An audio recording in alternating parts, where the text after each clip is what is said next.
Welcome to కీటాక్స్. రోజు మనం మాట్లాడే భాషలో ప్రతి పదానికి ఒక అర్థం ఉంటుంది, తెలిసిందే కదా.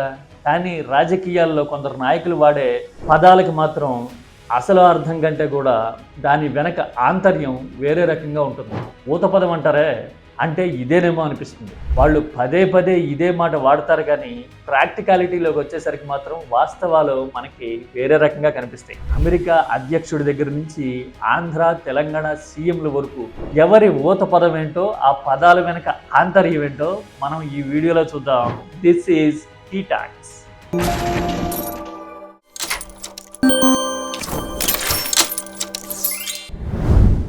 అమెరికాలో ఈ మధ్యన బిగ్ బ్యూటిఫుల్ బిల్ అనే దాని మీద చాలా పెద్ద చర్చ జరుగుతుంది. ఏదైనా క్లిష్టమైన, కష్టమైన, కీలకమైన విషయాలను చెప్పడానికి బ్యూటిఫుల్ అనే పదాన్ని వాడడం అనేది ట్రంప్కి అలవాటు. ఎంత గ్రేవ్ అండ్ టఫ్ సిచ్యువేషన్ వచ్చినా కానీ, ప్రత్యర్థిని దెబ్బతీయడానికి సిద్ధమవుతున్నా కానీ హీజ్ ఎ బ్యూటిఫుల్ పర్సన్ అని చెప్పడం అనేది ట్రంప్కి అలవాటు. అలాగే ఇప్పుడు ఈ బిల్లును కూడా బిగ్ బ్యూటిఫుల్ బిల్ అన్నారు. Big beautiful bill. ఇంతకీ ఆ బ్యూటిఫుల్ బిల్లుతో ఏమవుతుందో తెలుసా?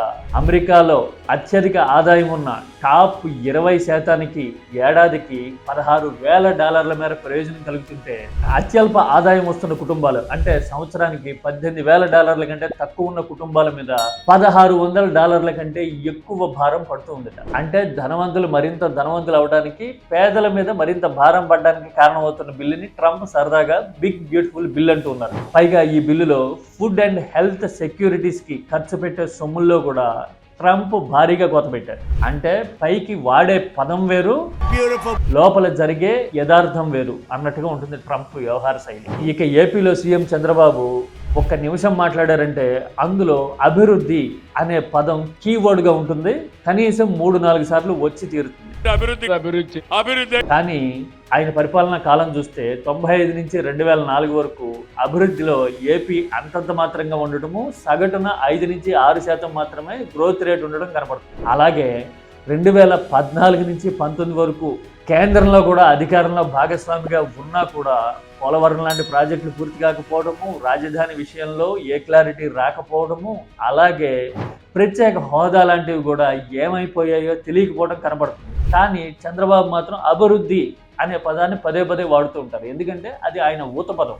ఆ పదం వాడుతున్నారని అది చేస్తారు అని కాదు, ఆ పదాన్ని పాపులరైజ్ చేయాలి అనేది బహుశా ఆయన ప్రయత్నమేమో అనిపిస్తుంది. ఇక తెలంగాణలో సీఎం రేవంత్ రెడ్డికి ఇంకొక ఊత పదం ఉంటుంది. అదేంటో తెలుసా?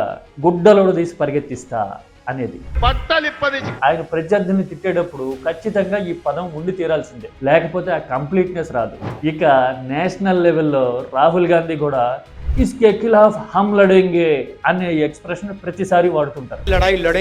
అంటే దాని అర్థం ఏంటంటే, ఈ నిర్ణయానికి వ్యతిరేకంగా, ఈ పరిణామానికి వ్యతిరేకంగా నేను పోరాడతా అని. అది కూడా ఆయన ఊత పదం. అలాగని రాహుల్ గాంధీ పోరాడతారా?